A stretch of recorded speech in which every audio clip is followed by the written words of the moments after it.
O advogado, ele foi formado para atuar dentro do Poder Judiciário. Aliás, a nossa faculdade de Direito, ela não está formando o advogado. Não tá. E a maior prova disso é um exame de ordem que cria um verdadeiro bloqueio de entrada. A nossa faculdade de Direito está formando uma mão de obra que não é especializada em nada, que é o tal do bacharel em Direito. Que não está pronto, não está habilitado para atuar em nada. O que é mentira, porque aqui ele está habilitado para atuar. Porque nós não tratamos com atos privativos de advogado o trabalho com rol de familiar. Olha que incrível. Para o bacharel de Direito, muitas vezes, isso é a tábua de salvação. Então, veja, a faculdade de Direito não está formando, não está preparando o advogado. Aí o sujeito se prepara para poder se habilitar para advogar. Quando ele se prepara para se habilita para advogar, quando você enxerga o próprio exame de ordem, o exame de ordem, ele fomenta. O exame de ordem fomenta a advocacia judicializada. Fomenta, por quê? Porque 90% do que é cobrado ali diz respeito à advocacia judicial. Só que existe muito mais na advocacia do que só aquela judicializada. A exemplo do trabalho com holding familiar. O que é o trabalho com holding familiar? O trabalho com holding familiar, ele parte de uma ideia que você precisa enxergar que a sua carreira não pode seguir para se especializar, ela não pode seguir uma área da faculdade. Olha só o médico. Na faculdade, o cara pode escolher ser ortopedista, beleza? Mas o cara que vira ortopedista, ele passa... Raramente você vai encontrar um ortopedista que ele é só ortopedista. Além disso, ele pega da medicina, que é um nicho, ele pega um subnicho, que é a ortopedia, e ele vai no subnicho para se tornar a maior referência. Aí você vai pegar um ortopedista que o cara, na verdade, é especialista em joelho, especialista em calcanhar, especialista... Por que isso? Porque ele vai atrás de demandas da sociedade. Se o cara for tentar ser especialista, por exemplo, nesse osso aqui nesse osso aqui de trás do braço, dificilmente ele vai ter muito ganho. Por quê? Porque pouca gente tem problema nesse osso aqui, sei lá, tá? Agora, no calcanhar, caramba, no joelho, caramba, sabe? Ele vai atrás de uma ultra especialização? Não. Ele foi atrás de uma demanda dentro da sociedade. De uma demanda. Mas o que a gente fez no trabalho com holding familiar foi ir atrás de uma demanda da sociedade. E aí, veja só, o que nós percebemos? Nós percebemos que a sociedade brasileira, a família brasileira, padece de um mal que ela não sabe, que ela só descobre muito tardiamente. E isso só vem sendo descoberto pelas famílias há pouco tempo. Por quê?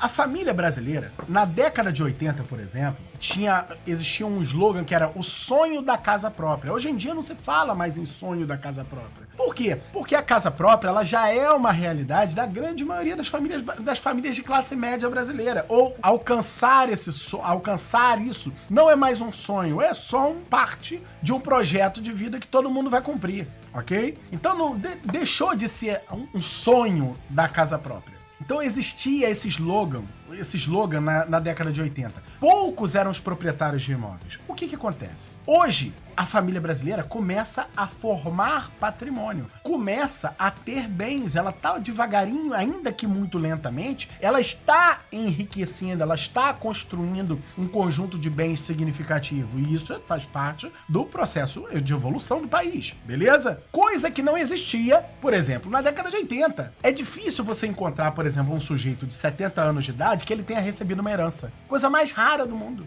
Os caras mais ricos de 70 anos de idade, todos eles construíram a sua fortuna do zero. Todos eles. Todos eles construíram a sua fortuna do zero, do absoluto zero ou de quase nada. Todos eles vieram de baixo. Todos eles. Você não tem, nessa classe mais rica até da sociedade, pessoas que receberam herança. Moral da história, essas pessoas não passaram por um negócio chamado inventário. Elas nunca sentiram o impacto do inventário na sua vida. Nunca sentiram. Agora, veja, quando você baixa dos 70 para os 40 anos, aí você já começa a ter um conjunto de pessoas que já passaram pelo inventário. Provavelmente você ou alguém na sua família já passou por um inventário. Quase toda a classe média brasileira hoje ou já passou ou conhece alguém que passou pelo inventário. E quem não passou, quem conhece, só ouviu falar que é caro, mas não faz ideia do quanto é caro. E aí, qual é o detalhe? Legal. Então eu vou perguntar a um advogado quanto custa o inventário. E aí que entra a questão. A grande maioria dos advogados não sabem,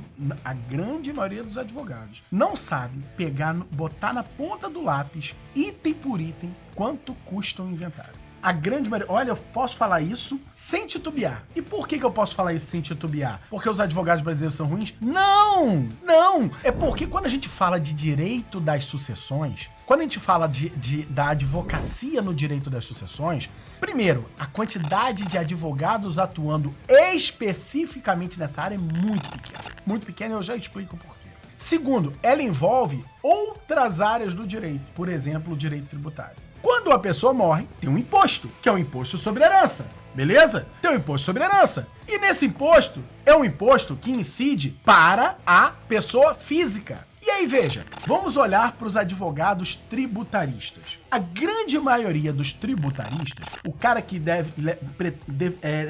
depende do direito tributário para levar o pão para dentro de casa, ok? Esse sujeito, ele não vai se dedicar a tributos da pessoa física, porque os tributos da pessoa física que cabem em discussão e tudo mais são poucos. Ele vai se dedicar a tributos da pessoa jurídica, que são em muita rotatividade e em valores muito maiores. Moral da história, você tem pouquíssimos estudiosos, mais do que estudioso você até tem vários. Eu vou dizer o seguinte, você tem pouquíssimos profissionais que são atuantes, militantes em tributos da pessoa física. Quando a gente fala de atuantes em imposto sobre herança, sobre o ITCMD, o imposto de transmissão por causa da morte e doação, aí então é praticamente nulo. Quase nenhum advogado é um especializado nesse tipo de tributo. E aí você veja, se nem o tributarista tá se especializando nessa área, cara, coitado do povo, tá lascado. Muito menos o advogado normalmente é de direito de família,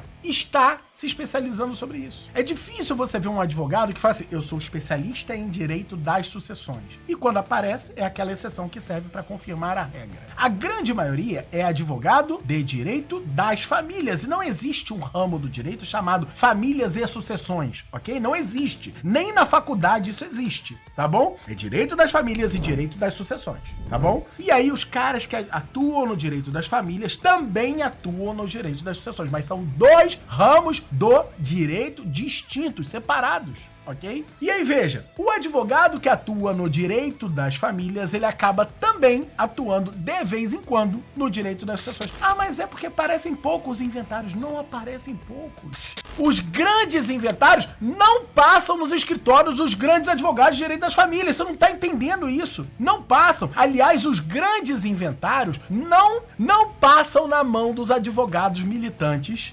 do judiciário, não passam. Eu vou dizer aonde eles passam. Você lembra quando você se formou? Se é que você se formou, se você já se formou, se você não se formou, você vai observar isso. Mas você que já tá formado, você que já é formado até há muito mais tempo, você vai lembrar que quando você se formou e decidiu ter a tua atuação no Poder Judiciário, teve um ou dois ou vários colegas seus que falam, não, cara, eu não tenho tempo pra isso. Eu não tenho tempo pra ficar esperando na minha vida, eu não depende disso. Depende desse troço, eu tenho que dar mais giro na minha carreira. Aí o cara fala assim, não, ele já não milita mais tanto nessa advocacia judicial, né? E ele vai montar, por exemplo, uma administradora de bens, uma administradora de imóveis, uma corretora. Muitos advogados vão fazer isso. Muitos.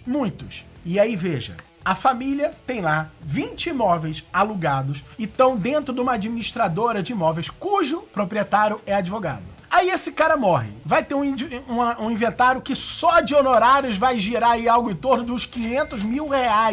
Quem você acha que é o advogado que vai fazer esse inventário? Você acha que é o especializado em direito das sucessões que quase não se encontra? Você acha que é o especialista em direito das famílias que vai fazer esse inventário? Não. Quem vai fazer esse inventário é o dono da administradora de imóveis. É ele que vai fazer. Então, não só não existe esse profissional especializado em direito das sucessões, praticamente não existe, como os grandes inventários não passam também nas mãos dos especializados em direito das famílias que também atuam com inventários e com sucessões. Essa é a realidade que nós enxergamos. Ah, mas então por que se especializar nessa área? Isso é que é o filé. Por quê? Porque, veja, a gente então começou a observar que os advogados não conhecem essa conta.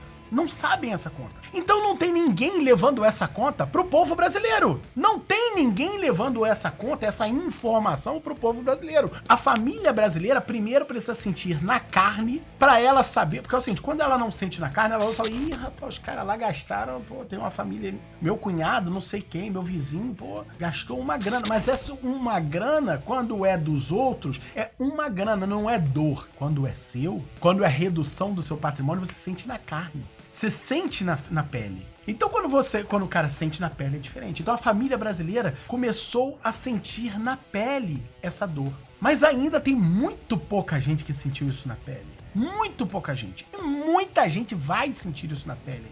Que a holding vem para atender uma demanda da sociedade, que é o inventário dilapida o patrimônio da família. O inventário dilapida o patrimônio da família. Ela veio para atender uma dor da sociedade. Ela é um instrumento de uma certa complexidade. Por quê? Porque envolve um trecho de direito tributário, um trecho de direito societário, um trecho de direito das famílias, um trecho de direito das sucessões, um trecho de direito civil. Então, você precisa se especializar em cada coisa dessa? Óbvio que não. Nem eu sou, ok? Você precisa ter parceiros em cada área dessa? Não! Você vai dar conta sozinho. Sozinho. Se você quiser fazer parceria, faz. Mas você vai dar conta de fazer. Você só precisa respirar e ir pegando junto comigo aqui, porque a coisa é um processo de construção